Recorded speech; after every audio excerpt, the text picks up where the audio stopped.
मैंने तो निश्चय कर लिया है। मैं आप सबका नायक बनाकर भेजा गया हूं। मैं इस अभियान में हार गया। हारे हुए नायक का लौटना धिक्कारजनक है।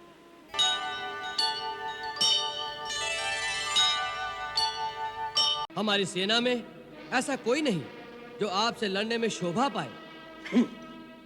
नीति कहती है कि प्रीति और बैर बराबर वालों से ही करना उचित है। आप जैसा पापी, कामी, स्त्री लोलुप जो छुपकर धोखे से पराई स्त्री को चुराता फिरे, ऐसे नीच के साथ युद्ध करके किसकी शोभा बढ़ेगी?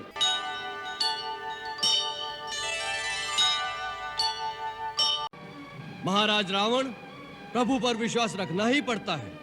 जिसे प्रभु पर पूर्ण विश्वास नहीं होता, उसे प्रभु की प्राप्ति कभी नहीं हो सकती। आपको आश्वस्त करने के लिए मैं इतना बता दूं कि जब वानर सेना ने सुसज्जित होकर लंका को चारों ओर से घेर लिया और सब लंका पर धावा बोलने के लिए श्री राम प्रभु की आज्ञा की प्रतीक्षा कर रहे थे, तो उस समय उन करुणा के सागर ने मुझे बुलाकर स्वयं कहा कि जाओ, रावण से जाकर कहो कि मैं युद्ध की ज्वाला में लंका की निर्दोष प्रजा की आहुति नहीं देना चाहता। यदि वो जानकी को पूरे सम्मान के साथ मेरे हवाले कर दे तो मैं अभी उसे क्षमा कर दूंगा और लंका से वापस चला जाऊंगा। मैं शांति चाहता हूं। तुम मेरे शांति दूत बनकर महाराज रावण के पास जाओ।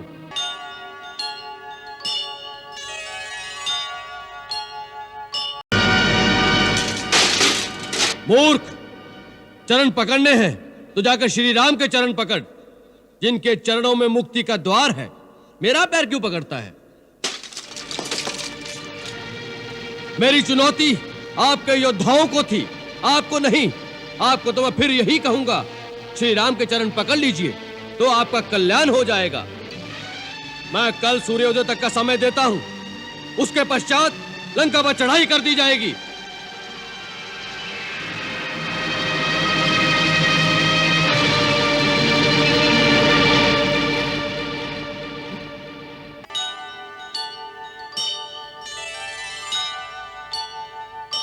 मैंने तो निश्चय कर लिया है।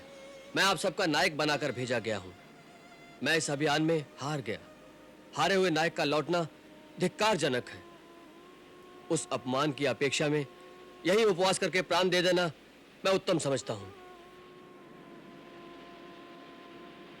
मैं यही मरणांत उपवास करके प्राण उत्सर्ग करूंगा। आप सब गुरुजनों को मेरा अंतिम प्रणाम।